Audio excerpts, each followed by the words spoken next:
Non veg వండిన తర్వాత ఇంట్లో మొత్తం గ్యాస్ దగ్గర క్లీనింగ్ అనేది డీప్ క్లీనింగ్ చేసుకుంటాను అనమాట.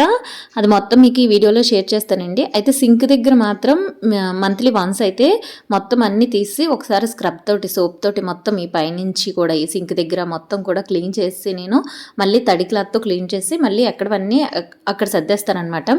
ఇలా క్లీనింగ్ అనేది మనము ఒక పనిలా కాకుండా మంత్లీ వన్స్ కొన్ని వీక్కి వన్స్ చేసుకుంటే మనకి బొద్దింకలు అనేవి రాకుండా ఉంటాయి. లేదంటే కాక్రోచెస్ అనేవి వచ్చాయంటే ఆ తర్వాత పని అనేది ఇంకా మనకి చాలా ఎక్కువైపోద్ది అనమాట. కాక్రోచెస్ రానంత వరకే వచ్చాయంటే అవి పెట్టే తిప్పలు అన్నీ ఇన్నూ ఉండవన్నమాట. తెలియకుండానే మనకి హెల్త్ ప్రాబ్లమ్స్ కూడా వస్తాయి. కాబట్టి కాక్రోచెస్ రాకుండానే ముందుగా మనము ఇటువంటివి మనము రెగ్యులర్గా చేయాల్సిన అవసరం లేదు. సింక్కి క్రింద వైపున అయితే మంత్లీ వన్స్ పెట్టుకున్నారనుకోండి, మహా అయితే మీరు ఈ ఇయర్కి ఒక 12 టైమ్స్ చేస్తారు. ఇప్పుడు గ్యాస్ దగ్గర మొత్తం క్లీనింగ్ అంతా చూపిస్తాను మీకు. నేను ఎలా చేశాననేది చూపిస్తాను. యూజ్ అయిన వాళ్ళు మాత్రం చూడండి. లేదంటే ఇటువంటివి ఎందుకు చూపిస్తున్నారని అయితే కామెంట్ చేయొద్దండి. ఇది ఒక మోటివేషనల్గా ఉంటుంది అంతే. అందుకోసమే మీకు అనేది షేర్ చేశాను.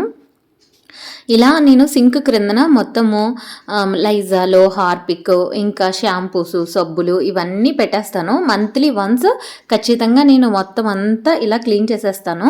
ప్రతి కూడా వాడినా వాడకపోయినా కొన్ని ఉంటాయి. అవి కూడా మనం ఒకసారి నీట్గా తడిగుడ్డతో వైప్ చేసేసుకోవాలి. వైప్ చేసేసుకొని పెట్టేసుకుంటే మనకి బొద్దింకలు బెడద అనేది రాకుండా ఉంటుంది అనమాట. రాకుండానే మనం ముందు ఇటువంటి జాగ్రత్తలు అనేవి తీసుకోవాలి ఖచ్చితంగా. ఇక్కడ నేను దేవుడికి వాష్ చేసే పీతాంబరి పౌడర్, అలాగే దేవుడికి వాష్ చేయడానికి స్క్రబ్ విడిగా సర్ఫ్ విడిగా ఇలా సింక్ క్రిందనే అడుగును పెట్టుకుంటాను. ఈ రెండు అవేనమాట. పీతాంబరి పౌడర్ అడుగున, దేవుడి సామాన్లు తోవడానికి స్క్రబ్ అనమాట.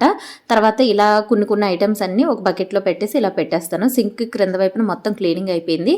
తర్వాత నాన్ వెజ్ వండిన తర్వాత అయితే నాకు చాలా టైం పడుతుందండి. వంట ఎంతసేపు చాలా సింపుల్గా చేసేచ్చు. వంట అయితే పెద్ద టైం ఏం పట్టదు అనిపిస్తుంది. కానీ ఈ క్లీనింగ్ ప్రాసెస్ ఉంది చూసారా, అదైతే అస్సలు తక్కువ సమయం పట్టదు. అందులోనూ నాన్ వెజ్ వండిన తర్వాత మొత్తం నాకు ప్రతిదీ కూడా గ్యాస్ దగ్గర నుంచి అంతా క్లీన్ చేసుకుంటే కానీ నాకు తృప్తి అనిపించదు అనమాట. రెగ్యులర్గా క్లీనింగ్ అనేది ఉంటుంది. గ్యాస్ అనేది క్లీన్ చేయడం మొత్తం రెగ్యులర్గా క్లీనింగ్ ఉంటుంది. తడి క్లాత్తో క్లీన్ చేసి మళ్ళీ పొడి క్లాత్తో క్లీన్ చేయడం ఇలా. కానీ నాన్ వెజ్ వండిన రోజు మాత్రం ప్రతిదీ కూడా ఈ టైల్స్ అడుగున మొత్తం కూడా సర్ఫ్ పెట్టి స్క్రబ్ చేసి వాటర్ వేసి క్లీన్ చేస్తే కానీ నాకు తృప్తి అనిపించదు అనమాట. మీలో ఎంతమందికి ఉందండి అలవాటు? కొంతమంది అయితే నార్మల్గా తడి క్లాత్తో వైప్ చేసుకొని మళ్ళీ క్లీన్ చేసుకుంటారు. నేను రెగ్యులర్ క్లీనింగ్ అలా చేస్తాను. కానీ నాన్ వెజ్ వండిన తర్వాత మాత్రం ఖచ్చితంగా ఇలా నీళ్ళు వేసేసి అంటే ఒక వరదల నీళ్ళు అనేది పారించేస్తాను అనమాట. అలా అయితేనే నాకు మొత్తము నాన్ వెజ్ వండిన తర్వాత క్లీన్ అయినట్టుగా ఒక ఫీలింగ్ అనేది అనిపిస్తుంది. లేదంటే నాన్ వెజ్ వండిన తర్వాత క్లీన్ చేయకుండా కనుక వదిలేను అనుకోండి, ఇది ఇంకా నెక్స్ట్ డేకి అస్సలు నాకు ఏ వంట కూడా అంత ఇదిగా చేయాలనిపించదు. ఎందుకంటే తెలియకుండానే మనం నాన్ వెజ్ వండిన గిన్నెలు కానీ గరిటెలు కానీ ఇటు అటు పెట్టచ్చు.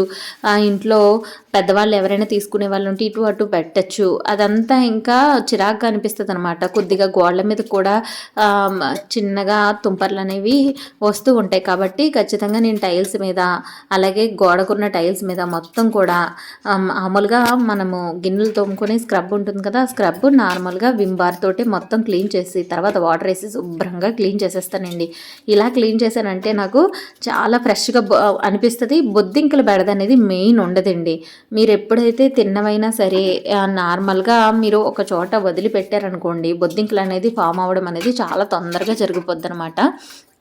అయితే ఇల్లు కట్టిన కొత్తలో ఎప్పుడు నేను నీట్గానే ఉంచుకుంటాను. కానీ బొద్దింకలు ఎలా వచ్చాయంటే ఒక ఫ్రిడ్జ్ ద్వారా స్టార్ట్ అయ్యాయన్నమాట. ఒక ఫ్రిడ్జ్ అనేది మేము తీసుకున్నాము.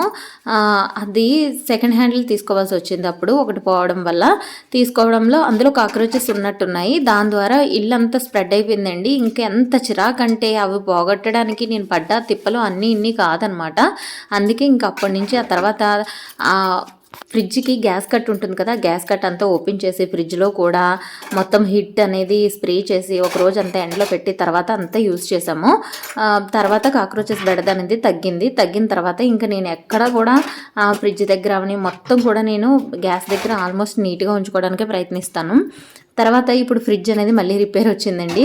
ఇంకా అది బాగు చేయించే సిచ్యువేషన్ అయితే కాదు, ఇంకా కొత్తది తీసుకుంటామన్నమాట. అయితే తీసుకోవడానికి టైం పడుతుంది, తీసుకుంటే కొద్దిగా మంచిదే తీసుకుందామని వెయిట్ చేస్తున్నాము. అందుకే ప్రస్తుతానికైతే ఫ్రిడ్జ్ అనేది రిపేర్లో ఉంది.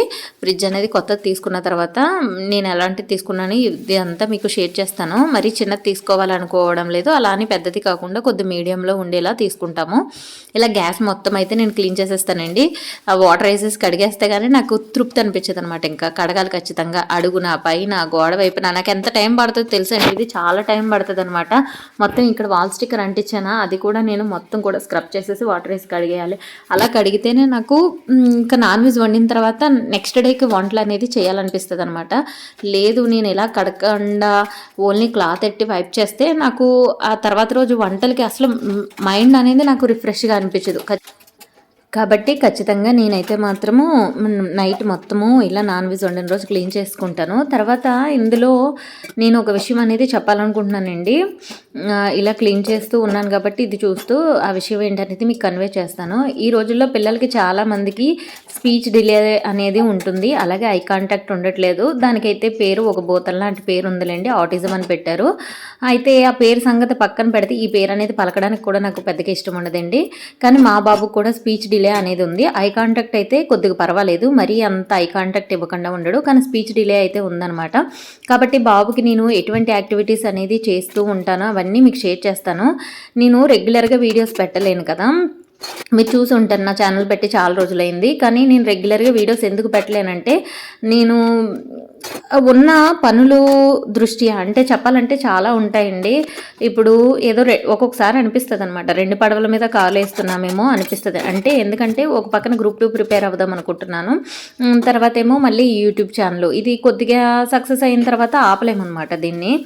ఎందుకంటే ఎంతో కష్టపడి సక్సెస్ చేయించుకుంటాం, తర్వాత దీన్ని ఆపాలంటే చాలా కష్టం అనిపిస్తుంది. అలా అని వీడియోస్ పెట్టకుండా ఆపేసామనుకోండి ఛానల్ అనేది ఎక్కడికో వెళ్ళిపోద్ది అనమాట. రోజుకి ఒక 50,000 60,000 న్యూ ఛానల్స్ అనేది స్టార్ట్ అవుతున్నాయంటే. ఇప్పుడు కొత్త వాళ్ళు ఎవరైనా సరే ఛానల్ అనేది పెట్టి రన్ చేయడం అనేది కూడా చాలా కష్టం అనమాట.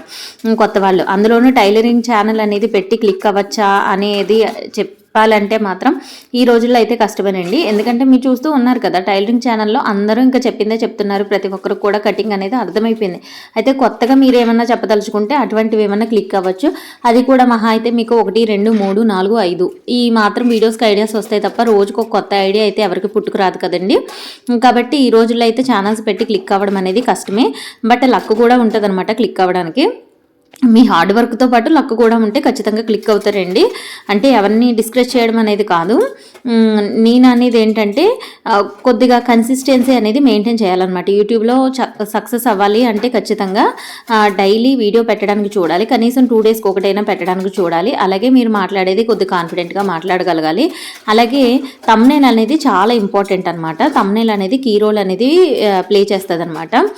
కాబట్టి ఇవన్నీ పాటిస్తూ మీరు సక్సెస్ అవ్వచ్చండి.